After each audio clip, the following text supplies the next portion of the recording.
I'm going to talk about pendulums. A pendulum is a system that is approximately simple harmonic. Okay? For very small oscillations, in other words, if the object at the end of the pendulum is moving back and forth over a very tiny range, then the simple harmonic motion kinematics equations are an accurate description of the motion. All right? As the oscillations cover a bigger range, okay, so the object sweeps over a bigger distance, then the accuracy decreases. But for small oscillations, the simple harmonic motion kinematics equations are pretty good. Okay, so let me draw a picture of a pendulum system and then we'll continue.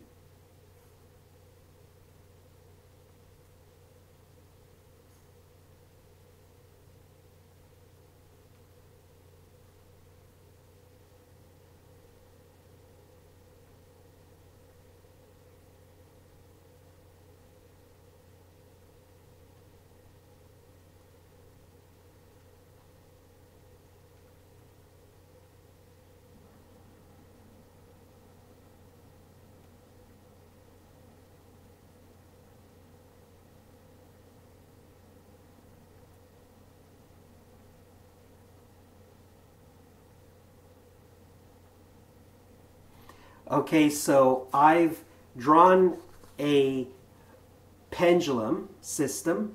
Okay, the length of the string or cable of the pendulum is L. The mass of the object on the end of the pendulum is M. And the angle of the cable or string and between that and the y-axis is theta for the x and y coordinate plane that I've defined. All right. The origin is the y-axis and the origin are with respect to the center of the motion of the object on the end of the pendulum. All right. Now, let's identify the forces acting on the object at the end of the pendulum. So we have gravity. So let me draw an arrow down. We've got tension.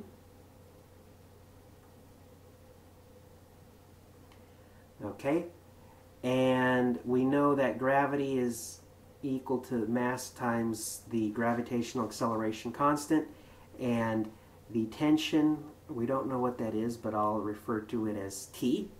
Okay, now we're assuming small oscillations, so what that means is we can approximate the motion of the object as approximately just moving along the x-axis. Okay, so we can assume it never leaves the x-axis. Now, for very small oscillations, that's a good approximation.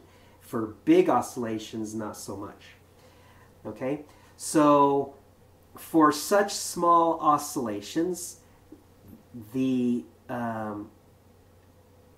value of x, the position of the object on the end of the pendulum, is approximately L sine theta.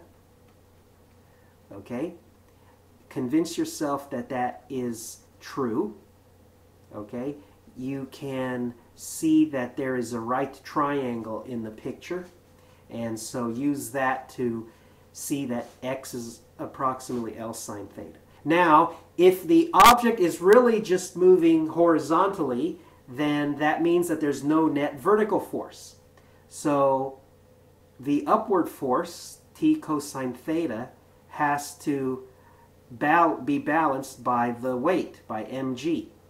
All right, and that's an approximation because it's not really just moving horizontally. It's approximately just moving horizontally. Okay. What is the force that makes the mass move back and forth? In other words, to the right and left. Can you see that it's the horizontal component of the tension? Okay, so T sine theta is the horizontal component. Now, notice something very interesting. Whenever the mass gets too far to the right, doesn't the t sine theta force component want to push it to the left? And when the mass moves far to the left, doesn't the t sine theta component want to push the object to the right? So isn't that a lot like the spring force? Okay?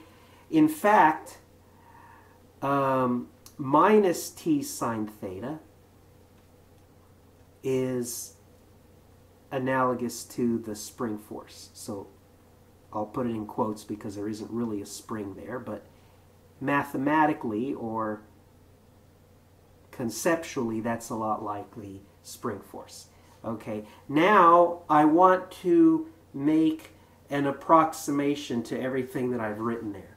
Okay, if theta is truly small, then cosine of theta is approximately equal to 1, and the sine of theta is approximately equal to theta. Okay? If your calculator is in radians, then take the cosine and sine of some very small numbers and convince yourself that those approximations are good ones. Okay? For example, take the cosine of 10 to the minus 2. You will see that that's approximately 1.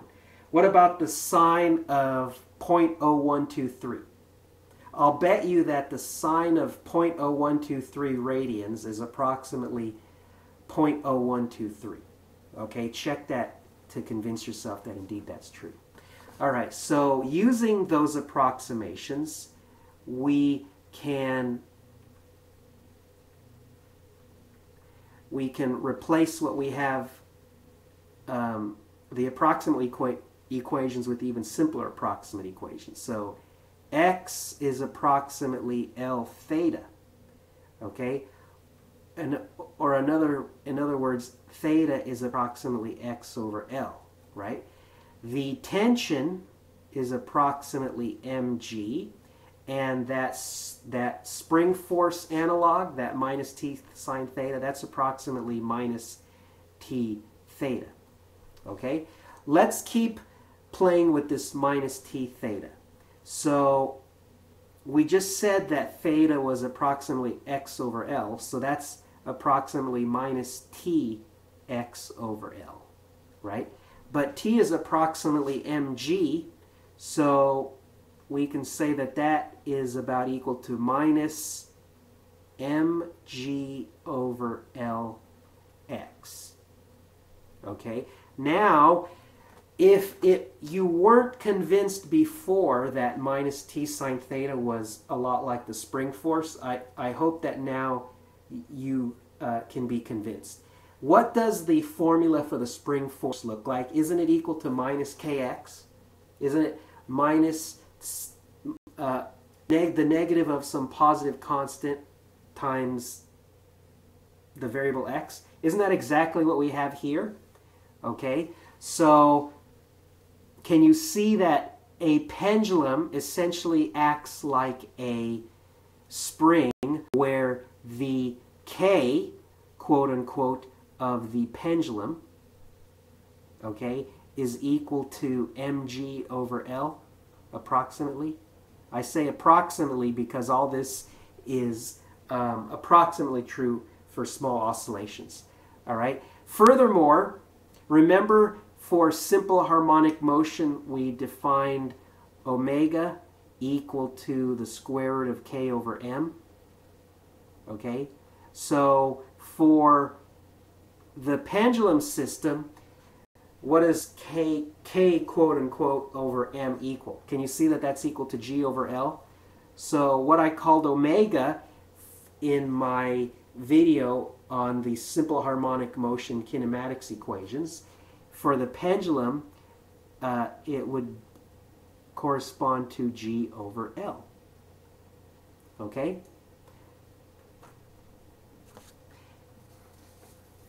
So mathematically, it's similar to the mass spring system. Why? Because it's approximately a simple harmonic motion system. Okay, now let me use this work in an example problem. So suppose that I had a pendulum with a length of 9.8 meters, and suppose the mass on the end, the object on the end had a mass of 10 kilograms. Okay, furthermore, assume that the maximum x value, so the maximum distance that the object deviates from that center position, the origin, is 0.01 meters, so a centimeter. All right, so can you determine what the period and energy of this pendulum system is? Okay, let's see if we can do that, just using the given information. All right, well, we know that omega is equal to 2 pi over t, and we're looking for the period t. And for a pendulum, that's equal to the square root of g over L. So let's solve for t. Let's see, let me take the reciprocal of both sides. So t over 2 pi is equal to the square root of L over g. So t is equal to 2 pi times the square root of L over g. 2 pi times the square root of 9.8 divided by 9.8. So the period is 2 pi seconds. All right, now let's do the total energy calculation. So for the total energy, we can use 1/2 mv max squared. Okay, and we know from the simple harmonic motion kinematics equations that V max is equal to omega x max. So we'll square that product. Okay, and so let's see what we get. So 1/2 times m, which is 10, and omega is 2 pi over t, which is 2 pi, so omega is 1. Okay, 1 times x max is 0.01, and we have to square that. So what does that give us? 5 times 10 to the minus 2 squared, or 5 times 10 to the minus 4. Okay, or if you like, 1 over 2,000 joules. Okay. Now, I would like you to do a exercise. All right, and let me type out the question.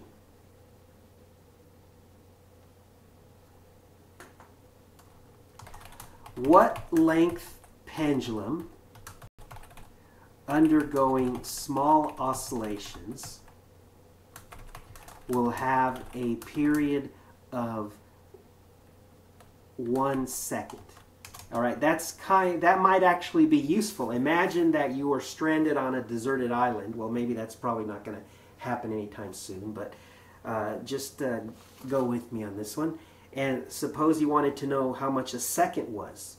Okay, so you could maybe make some string, tie a weight to the end, and you could use a pendulum to actually make something somewhat of a stopwatch or a clock with it. Okay, so pause the video and see if you can answer that question.